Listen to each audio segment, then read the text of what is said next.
We're in the middle of peak fantasy football draft season, and on today's episode of the Regression to the Mean podcast, we have Aidan Holler's favorite pick in each round of fantasy football drafts. I'm your host, Shaun Moran, and I am joined by my good friend, my fellow knower of ball, and the man of the hour, Aidan Holler. Aidan, brother, how are we doing today? I'm doing well, Shaun. We're coming off me and Shaun Keegan. We had our first redraft draft live this past weekend. So, just been staring at my roster, getting excited about the year. Got another draft that's coming. Like, we're fully in redraft season. It is. Oh, yeah. Last weekend was like maybe a little early, but like this weekend and beyond is like really the sweet spot because you're going into week 3 here of the preseason. Not a lot of starters are going to play. Then you got the week off there, which is, Labor Day is like that absolute money spot if you can get away with a live draft on Labor Day. And then we're there, man. So I'm fired up. Feel good to go under my belt. Yeah, it was fun. I ended up with Bijan. If anyone's been listening to this podcast, I haven't necessarily been the biggest Bijan guy, but I was at the 108. These Gibbs hamstring injuries kind of had me a little nervous, and I ended up capitulating and just taking Bijan Robinson. That was a little bit that was surprising. I was at 7-2, necessarily, which you did pro Bijan, but I couldn't do it. I don't know. My brain wouldn't let me do it. I wanted to, but I didn't do it. What if I tricked you into not taking Bijan, and then Bijan just has this huge season? It'd be hilarious. I've got a ton of stock in him across dynasty teams and stuff too. So it's okay, too many eggs in one basket was kind of how I was looking at it there. Emotionally hedging. I like it. It's a good idea. I love Bijan there. Love him. Okay, the format for today's episode is pretty simple. Aidan has his favorite selection in rounds 1 through 12 of fantasy drafts, and we're going to go round by round. But before we do that, one quick thing. The Regression to the Mean podcast, it's a relatively new channel. Aidan Keegan, who's not here, the mustached one, is not here today. And I have been doing this for about 18 months, and it's been a ton of fun talking ball with all of you. However, we've got full-time jobs. This is a total passion project for us. And if we ever want to turn it into anything more than a passion project, we're going to need your help. We can't do it without you. So if you found us today, or you've been rocking with us for a while on YouTube, and you like our content, and you haven't subscribed, we'd love it if you could hit that subscribe button and, make sure you don't miss any of the content that we're dropping. It makes a huge difference for our audience as we look to grow. I'm getting kind of good at begging for subs, huh? What do you think? It's good. You got it down, man. But I got it down. No, we mean it though, man. If you guys like our content, we do it for you guys. We're having a great time, but it really is for the team. It's for the team. We're hoping to help you guys win some money this year. I want to put the In the Arms of the Angel on the background. I kind of felt like that, the dog. Sarah McLaughlin there. Yeah, only for $5 a day that you can help us. One comment grow in the this YouTube, channel. in the YouTube one comments. Subscription a day. Okay. So pandering aside, let's dive in. Aidan, why don't you kick things off here? Who is your favorite pick in round 1 of fantasy drafts this year? Yep. So this one shouldn't come as a surprise if you've been rocking with us either last season or even in the off season. It's Jettas. It's Justin Jefferson, man. You're never going to get him this cheap again. Just, plain and simple. This was a guy that everyone was taking 1-1 last year. He's going at the 6th pick this year. So the 3rd wide receiver off the board. Again, you're getting an all-time discount on a guy who's pretty much pacing to be the best wide receiver in NFL history. Still 25 years old, absolute beast. Was a bit banged up last year, but came off an absolutely ridiculous wide receiver 1 season the year prior. I know there's a lot of concerns around Kirk Cousins not being in that offense, but you look at some of the other QBs that were plugged into that offense last year, just playing some Kevin O'Connell. He's a good coach. Whether you like it or not, he had Josh Dobbs and Nick Mullins looking average, above average quarterbacks in that scheme. And, whether you like him or not, Sam Darnold's better than both of them. Plain and simple. So, he's going to walk into 10 targets every week. There's no reason he doesn't finish this year in the, 160 to 180 range of targets. And the talent alone is just flat out ridiculous. So, no, I absolutely love Jettas. I was hoping to get him in our league at the 7 spot. He didn't quite make it down to me. But man, getting him in the middle of round 1 this year, dude, wide receiver 1, he's a wide receiver 1 waiting to happen again. It's just going to be an absolute feast with him. I think Jordan Addison avoiding a major injury is also very beneficial for him. without Jordan Addison, like it's truly dust in that room. There's no one else. You've got Naylor, you've got a couple of other like really unproven guys. But I think Jordan Addison, at least, like there's another respectable player next to him. So, dude, I love Jettas this year. Love Jettas. Big fan of Justin Jefferson. Last year, with 3 different quarterbacks in 9 games, he averaged 10 targets per game, 6 receptions, and 98 receiving yards. Like, he averaged 18.7 PPR points per game. His touchdowns were a little down because his quarterback play was not great, but he went over 1,000 yards in 9 games. Like, he's still really insane. damn good. And yeah, he's so discounted this year. And again, I'm not the biggest Sam Darnold believer. I definitely think there is a talented arm in there, poor decision maker. He can kind of the wires get a little crossed with Sammy D sometimes. So he's definitely prone to some Jameis Winston pick sixes. There's no denying that, but he definitely has the arm talent to push the ball downfield. Sure. And if you look at Justin Jefferson's comps here in the Sims over at RotoViz, his range of outcomes is 22.8 is his highest, 16.4 is his mid, and 12.5 is his lowest. That's honestly one of the safest picks on the board, thanks to Kevin O'Connell. So we appreciate you, Kevin O'Connell, for scheming up looks for Justin Jefferson. Love O'Connell there. All right, second round. Who are we taking? Moving on to round 2, we've got Travis Etienne. Okay. This is a guy that I feel like I really haven't talked about a whole lot. But like the more I've kind of looked at him as we've gotten into redraft season, really like him where he's at. So he's 18th overall right now, the 9th running back off the board, and just feels way too cheap. Coming off a running back 3 season where he was really damn good. Through 2 years now, he's rushed for 1,000 yards both seasons and is averaging just under 50 catches and another 400 yards through the air. Like, just feels like he's a really safe pick here. I know we've talked about it over and over again. It feels like this Jaguars offense is going to be better this year. Maybe we were a year too early last year. We were kind of all in on the Jags offense last year, and it kind of fell on their face. Just so many things went wrong. Bad decision making, drops, little injuries here and there. But really like Travis Etienne here, man. Going as the running back 9 towards the end, middle end of the second round. Really like him here. So, he's around a handful of wide receivers there, kind of the Drake Londons of the world. I just think this is such a safer pick. Like, if you start your draft with a wide receiver, say you start with Justin Jefferson and then you go Etienne round 2, like, you're off to the races here. So really like him as running back 9. Yeah, I have Etienne clearly in the I think it's the 4th tier I have, where it's Etienne, Kyron, and Isaiah Pacheco. Those are my 3 in that tier. Younger guys, clearly could be workhorses in the offense. I liked Etienne a ton last year, and I liked him even the year before. I think he was fantastic before the bye last year. I think he was like the RB2 before the week 9 bye. And then it kind of fell off. It wasn't as consistent. He still had some great weeks, week 13, week 14. In the fantasy championship, he scored 25 points. So even when it wasn't great, he still performed well. In terms of like his season, who he matched in his year 3, you're looking at guys like David Montgomery in 2020, Joe Mixon 2018, 2022 Tony Pollard, David Pollard, where'd that come from? A bunch of good lists, guys. Aaron Jones, Mark Ingram, CJ Anderson, all guys that we really like, right? And then you look at what his sims are for next year in comparable, range of outcomes. 21.6 is his highest, 14.7 is his mid, 9.8 is his low. That's coming around 14.1 fantasy points per game. That's great. I'd say really my only concern with Travis Etienne, Aidan, is the Jaguars' offensive line. It does not look great in the preseason. I know it's preseason, but them and the Browns have been the worst at pass blocking and run blocking. So I think he still will get a ton of dump offs, but a lot of the concerns of what happened to Etienne at the end of last year was their offensive line and him kind of running out of steam.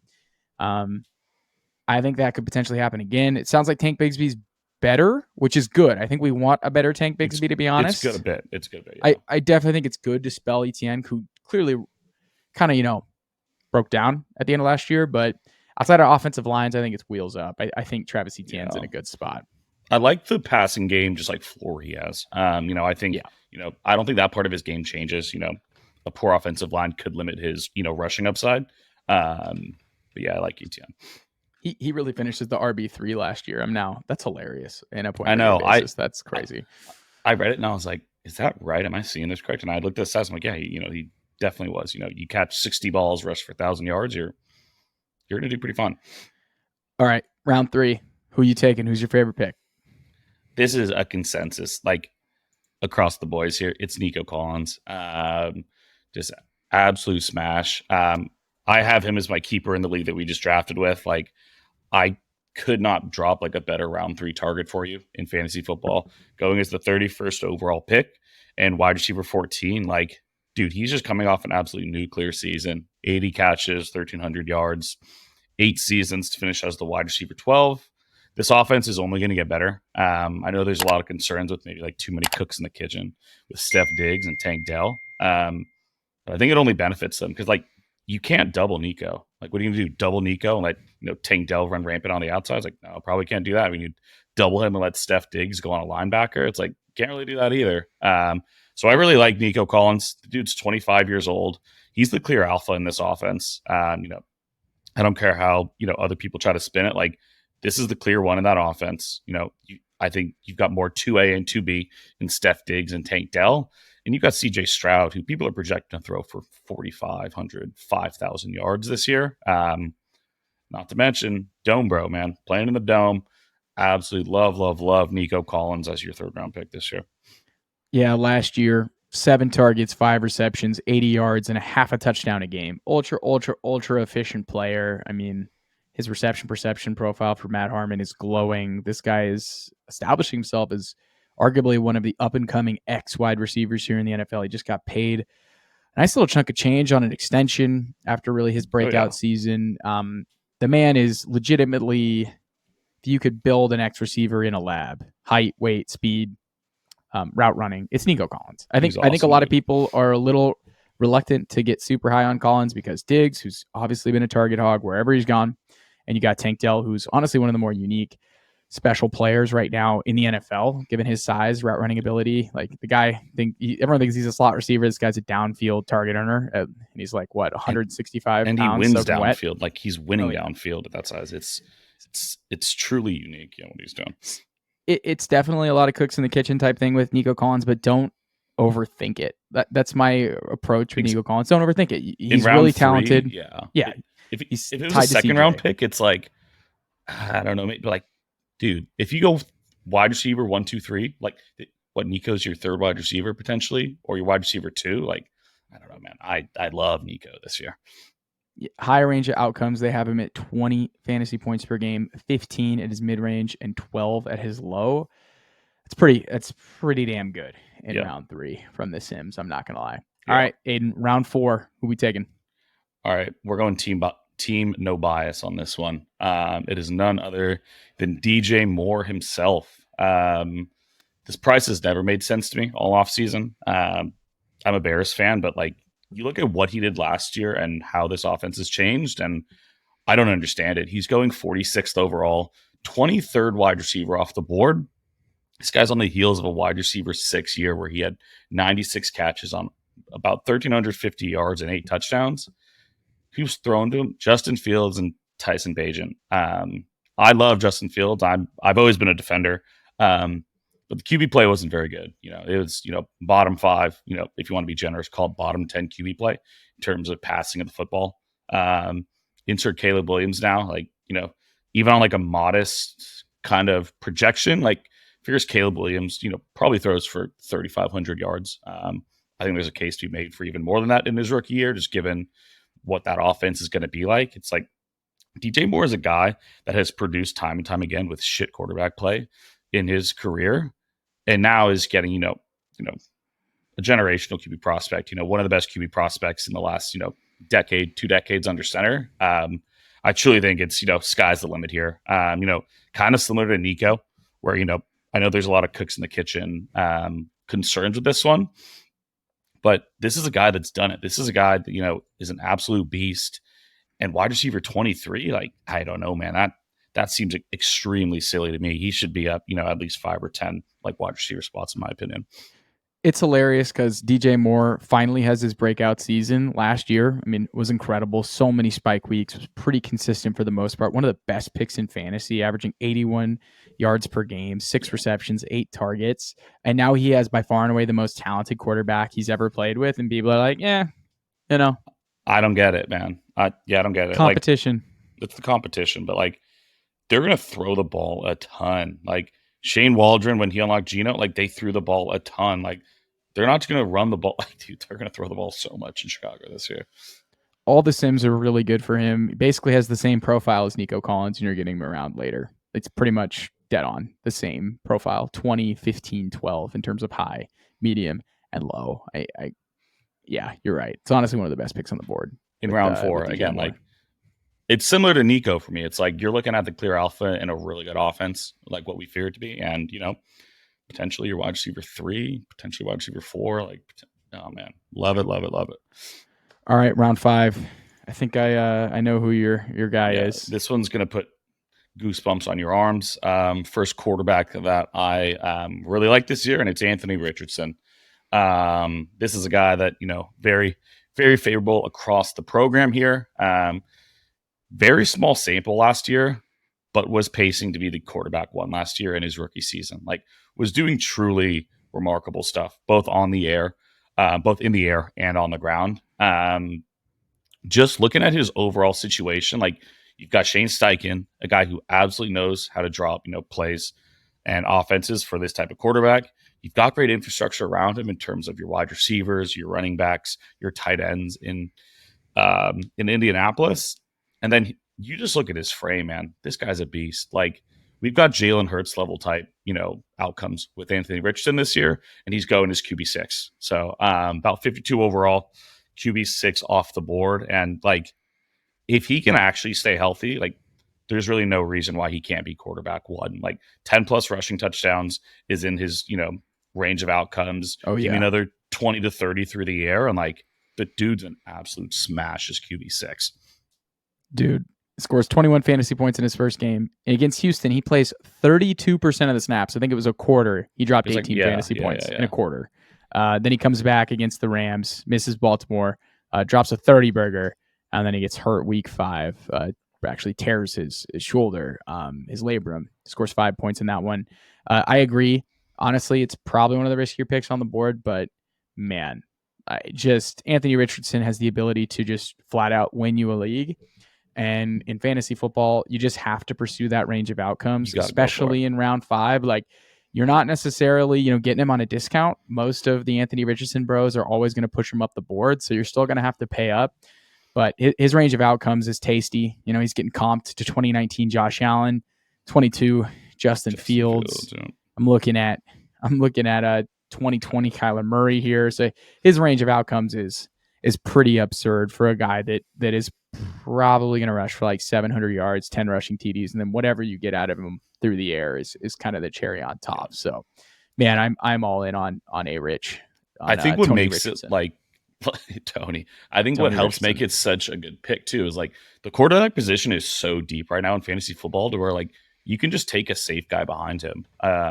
Literally this last week I took Anthony Richardson, Jared Goff as his backup. Like, go take, like, there's so many like steady QB2s in fantasy right now. Like, it's not like it's some flat, it falls off after tier 1. There's so many good quarterbacks. So it's like, sure, it's risky at ADP, but just put someone behind him that is a much safer bet. So man, I love him. So we did a draft this weekend. You picked right in front of me the whole time, right? You were in front of me. I was behind, we went on the wrap. I was in front of you. You took Anthony Richardson, which was the pick I was going to go with, but I then settled for the next guy. And it's another fan favorite of this podcast, and it's none other than Kyler Murray. Tell us why, if you miss on Anthony Richardson, Kyler Murray is a pretty sweet consolation prize. Yeah, so this was my QB flag plan. It's funny because I ended up with Shaun's, he ended up with mine. I absolutely love Kyler. Our picks went much closer than they're going in kind of like your standard ADP right now.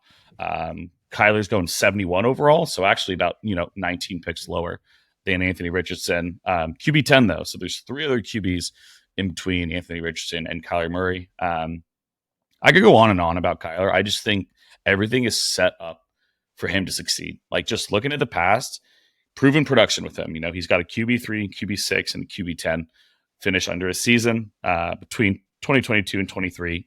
A little banged up, but if you look at him on a points per game basis, he was the QB9. So it's not like there was this steep fall off. Both before the ACL and after the ACL. Now we've got a full off season with him. The offensive infrastructure is pretty good too, man. You've got Marvin Harrison Jr., you've got Trey McBride, Michael Wilson, the Dorcher Chamber. You've got some steady running backs here. Pretty good play caller. I don't know, man. There's a lot to like here at QB10. You're getting a Konami quarterback here, QB10. Like at this point, you've already built out your roster pretty well. Depending on your roster settings, you've likely filled your running backs. You've definitely filled your wide receivers. Hopefully, maybe not your tight end, depending on your approach there. But like this is such a cheap QB with like top 5 QB upside. So I love him. Kyler is one of my favorite picks in fantasy this season. He just flat out is. I'm very happy that I was able to nab him in the draft over the weekend. I just was so impressed with how he played down the stretch, considering how anemic a lot of his playmakers were. Drops 20 points against the Bears week 16 against the defense. Throws up 24 in week 17 in the fantasy championship. He clears over 17 fantasy points in 1, 2, 3, 4, 5, 6 out of his 8 outings. His floor was ultra consistent, and I don't think he tapped into his ceiling post ACL. I think we get ceiling Kyler back in the fold. And if you look at some of his comps here, he's getting comped to 2015 Cam Newton, 2002 Donovan McNabb, man. He's getting comped to 2023 Kyler, Culpepper, Culpepper, McNair. These are all guys that you want to bet in fantasy. And man, I'm just all in on Kyler Murray this year, especially in the 6th round. I got him in the 5th. I'm a firm believer in I believe I can go pick up value in the later ends of drafts. So if I need to jump up around to go get somebody, I'm just going to have to go get them. That's kind of the way that I approach it. Yeah. All right, man. Round 7. We're halfway through here. Who are you taking in round 7? Who's your favorite pick? Here we go. So we've got my second running back that I like so far. It's a guy that's actually burned me quite a bit in the past, but it's just, I love the value this year, and it's Najee Harris. Najee Harris in the 7th round, going 74 overall right now as the running back 25. Even last year with a, truly horrendous offensive line and split time with Jalen Warren, who's still running back 23 on the year, which, running back 23, he's going running back 25. Like, why am I so excited? Like, it seems like, he's right around where he belongs. And it's like, he still had 1,000 yards last year, man, 8 touchdowns. And then you insert Arthur Smith. Like, this is a guy that obviously just wants to pound the rock, like, especially in the red zone. I really don't have a ton of belief in that passing offense, which again makes me sad with Justin Fields. One is going to ride the bench, but has looked pretty horrific in the preseason. Not expecting a whole lot more from Russ. I'd assume we see both of them this season. Russ is a check down Charlie, though. I think we want Russ. I think he's good for Najee. And then you enter in the recent injury news with Jalen Warren, hamstring. Looking to miss about 3 to 4 weeks. Likely won't miss much time, but, soft tissue injuries, especially from, the running back and wide receiver position, guys that are constantly going, start, stop, full speed. If that lingers whatsoever and Najee Harris ends up being, closer to like a true, workhorse 3-down back, like we thought he was going to be when he entered the league, like this could be an absolutely, insane value for him. So I really like Najee in the 7th round. Again, this is another guy that I walked away with for my team on Saturday. You kind of hammer your wide receiver spots, go grab a quarterback, and then look at him as your your running back 2 in the 7th round. It's I think it's a really safe pick coming out of the kind of running back dead zone in terms of guys that I like as a running back 2. Yeah, I think overall I'm in on Najee this year. If you look at what he did, in 2021, it's a complete aberration. He finishes the RB3 because he saw 94 targets because he had noodle arm Big Ben. Yeah. 2022, he ultra disappoints on his ADP, but then if you look at the numbers, it's pretty consistent. The guy's cleared 1,000 rushing yards in every year he's been in the league, and he's had 7+ touchdowns in every single season he's been in on the ground. He's been pretty consistent for the most part. And hasn't missed a single game either. No, ultra durable. He's been ultra durable. He's healthy. Training camp reports are solid for him, right? Yeah. From what I understand. And I'm a little worried if Fields comes in, that Fields vultures a little bit. There's also, I think, Jalen Warren, who's, I think, better than Najee, but, the hamstring issue is definitely a real thing. And Najee is the most similar player to, that Josh Jacobs season where he went nuts. Like, the parallels are there. Gets his 5th-year option declined. Yeah. He's been consistent for fantasy each year he's played. It's kind of sniffs of Josh Jacobs a little bit. I'll be careful because the range of outcomes don't necessarily love his ceiling, but man, I think he's a really good pick at ADP. Yeah. Round 8. Who do we got, Aidan? I've got another running back. It's not a sexy running back. It's we're like pretty similar range here. It's Zach Moss. So I've got Zach Moss, 88 overall, running back 31. He's this cheap for a reason. You figure he's going to be splitting time with Chase Brown this year, but on a service level, he should be the early down and goal line running back in what's going to be a very good offense. What I just keep going back to is like Joe Mixon hasn't looked very good in years, and the dude was running back 6, 10, and 4 over the last 3 years. Like I just think the Bengals running back is such like a gold mine in fantasy. Sure, it's going to be split, even if we only get, call it 60, 65, even 70% of that with Zach Moss at the running back 31. I really love it. And the guy had some flashes last year. Like when he stepped in for JT, like that's an NFL running back. Like this guy's definitely not a backup. He'll be either a complementary role with Chase Brown, or you're walking into a potential, like workhorse and primary ball carrier. And again, what's going to be what I figure to be a, top 10 offense with a healthy Joe Burrow. Hopefully Jamar Chase is figured out by then, but I think it's a really good pick. It's not sexy by any means. But again, it's like a safe pick to kind of start filling in your running back room if you kind of opt to go later running backs. I think that Chase Brown is interesting. I think he offers a lot of explosiveness, but I think he's overrated. I do. It's gotten a little out of hand. It's gotten a little out of hand with him. I want both of them in fantasy this season, and I think Chase Brown's had an awesome narrative-wise for the preseason. Good for him, but I think Zach Moss is a way more consistent player, and there's plenty of running backs that get signed to second contracts that aren't that great, right? Like he was a free agent for a reason. It's his 3rd team. You could write all that off, but I mean, I really like Zach Moss's range of outcomes here. 18 is his highest. 10 is his mid. 7, he's probably going to average 11 to 13 fantasy points per game, be a steady Eddie RB2, and you're getting him in, the 8th round? Like, you're going to take that pick every time. 88 right now. Yeah. All right, round 9, Aidan. Who do we got here? Round 9. We've got an old, savvy veteran with this one. This is a guy I think we've talked about too. I think it's a really safe pick here. It's DeAndre Hopkins. Man, he's dirt cheap, dude. 98 overall right now, wide receiver 41 off the board. You just look at what he did last year. He was still wide receiver 22.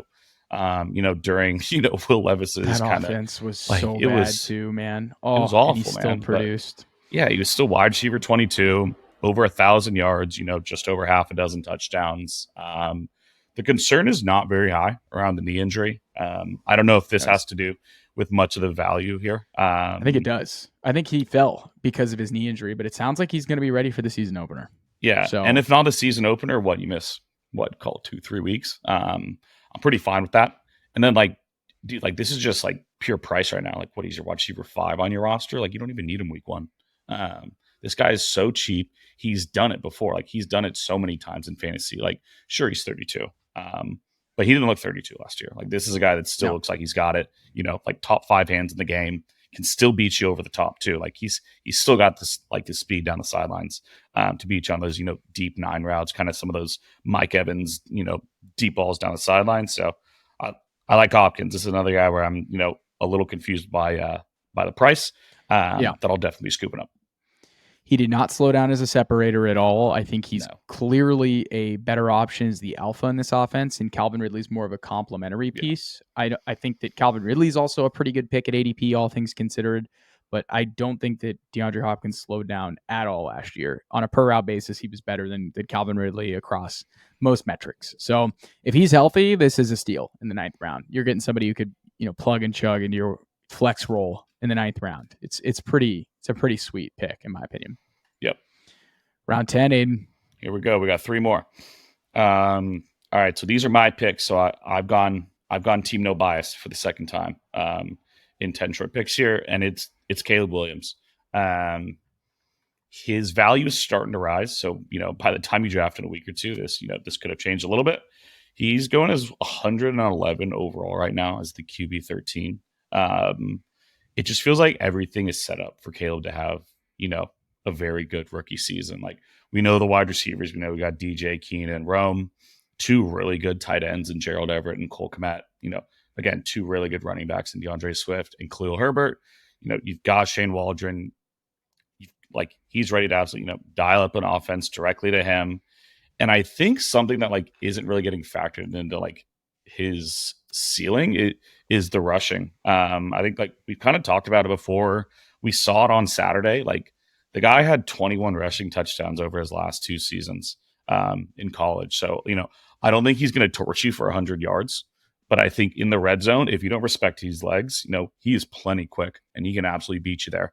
So I think, the passing output, I'm expecting around 3,500 yards, call it somewhere around, 25, 30 touchdowns. And I don't think it's crazy to think he rushes for 6 to 8 touchdowns. I think he's super smart and knows when to tuck the ball down. So I really like it. He's got top 5 to top 10 QB upside, in my opinion. It's just everything is really lining up for, a good rookie season from him.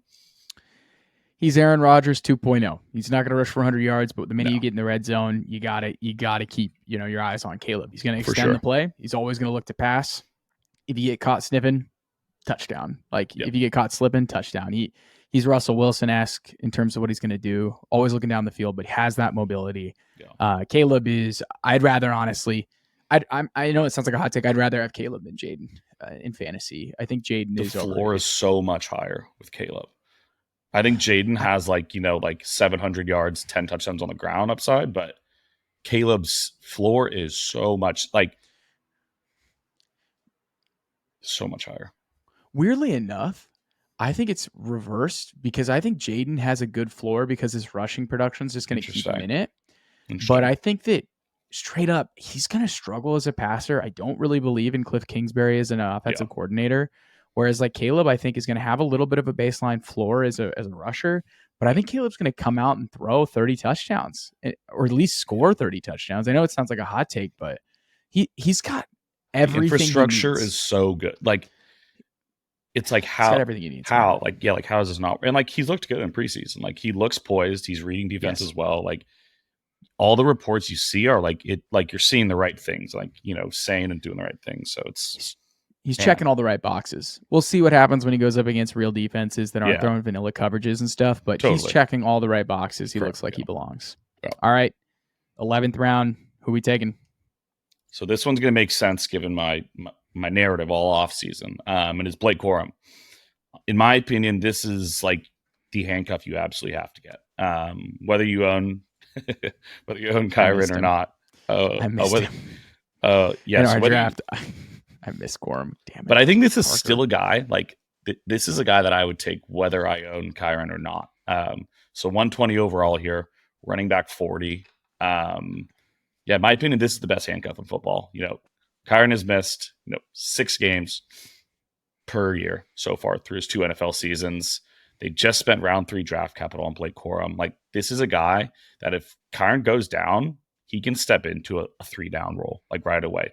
If he gets hurt, this is a running back 2 immediately with running back upside, running back 1 upside in Sean McVay's offense. And you're getting him, in the 11th round here. At this point, you probably already have, 3 running backs. This is a guy that's not going to play for you right away, which is fine. But I think if Kyren goes down, which he's shown he does, 2 years in a row, it's league winning upside here. So I think he's an amazing pick. Yeah, I think Kyren's going to be the for sure featured back out of the gates. I do think that he's Blake Corum's a very similar running back to Kyren. And from my understanding, Sean McVay really just wanted, if he had to take Kyren off the field, he just wants somebody comparable to him. And I think they do want to limit Kyren's touches. They're being cognizant of that. And Corum had just a ridiculous college career. He scored 27 rushing touchdowns last year, which is just freaking insane. He's good, man. He's good. He's good. He reminds me of Mark Ingram. He does. I think last year he didn't look as explosive because of the meniscus injury the year before. So he's a year removed from the meniscus injury. I think he's going to be a good pro. And I agree. I think he has some contingency upside. and a contingent. Like, I think he has a legit role probably throughout the year as like somebody, maybe you're in a pinch and it's a bye week or injuries and you throw him out there and maybe he scores like 8 or 9 fantasy points. But like if Kyron gets hurt, this guy's going to be a top 12 weekly play, and you get that in the 12th round, you're going to do it every time. Yeah. Final pick, round 12, Aidan. Who is it? Let's take it home. I'm going with Curtis Samuel. Pick 134 overall, wide receiver 51. I like this guy for a lot of reasons. I think we're kind of playing like Russian roulette with like who the actual like wide receiver to have here in this offense is, but my money's still on Curtis Samuel. This guy was handpicked by Joe Brady. They've had success together in the past, back in Carolina. I don't know. I don't think I believe in Keon Coleman. Preseason has been pretty ugly by him.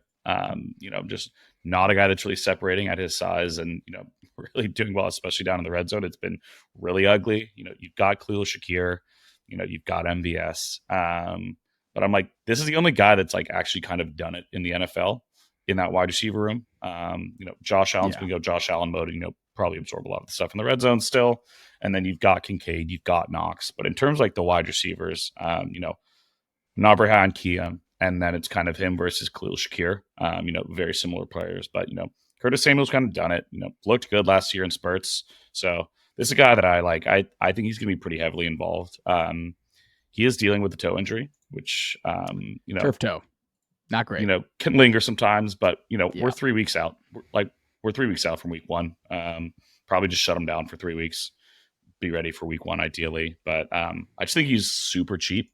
And I think there's a range of outcomes where he's the wide receiver 1 on that team. So it's, wide receiver 51, like you really want upside at the end of your drafts. I think like we scream upside, upside, upside. I don't want a safe pick here. I want, someone that I think is going to crack my starting lineup, not just, decay on my bench or end up on the waivers after a week or two. And, that's a guy that I see with Curtis Samuel. His last year in Carolina with Joe Brady as his OC, the guy was awesome. 17, 21, 26 points, 21, 12, 16, 20, 19. He was so electric that season under Joe Brady. I think he had 851 receiving yards, 77 catches, 3 touchdowns. And then he did a bunch of stuff as a rusher too. I'm not seeing it here in the column here on Sleeper, but he had some juice as a rusher, which is a fun element to what Curtis Samuel brings. He's actually been used in the Debo role throughout his career. He's not like the same athlete, but a lot of people are like, the Debo role, like this is actually somebody who's been used in that way. And I think he is an underrated route runner. I think he's an underrated downfield player. And I agree. I think out of all those guys in the pass catching group, I think he's the one who's actually done it. And I do think he's a talented player. So I'm worried about this turf toe injury. Not gonna lie. I see toe, I see foot, I see ankle. It's always a little, I don't love it. But you're right. It's 3 weeks to go for the season. Just rest it. Usually the only way it gets better is just rest. So yeah, and you got a couple weeks. We'll see. Okay. I like Curtis Samuel, but that's it. Those are Aidan's 12. Justin Jefferson, Travis Etienne, Nico Collins, DJ Moore, Anthony Richardson, Kyler Murray, Najee Harris, Zach Moss, Nook Hopkins, Caleb Williams, Blake Corum, Curtis Samuel. If you like tight ends, Aidan says deal with it. I'm not your guy. Deal with it. I'm not a big draft tight ends guy. They're all so expensive, but it is what it is. All right, Aidan, thank you for gracing us with your favorite picks in each round. I think this is a pretty solid round by round draft. I'm not gonna lie. I'd be pretty stoked if I was able to get a lot of these guys, and you just got a lot of these guys in your last draft we had together. So you're standing. I walked out with 5 of them. I walked out with 5 of these 12 guys. So like, there's no smoke here. I'm actively targeting these guys. If I'm drafting with you, I'm going to be leaving with at least one of them. 10 toes down. Well, Aidan, we appreciate you for joining. Thank you everybody for tuning in. Until next time.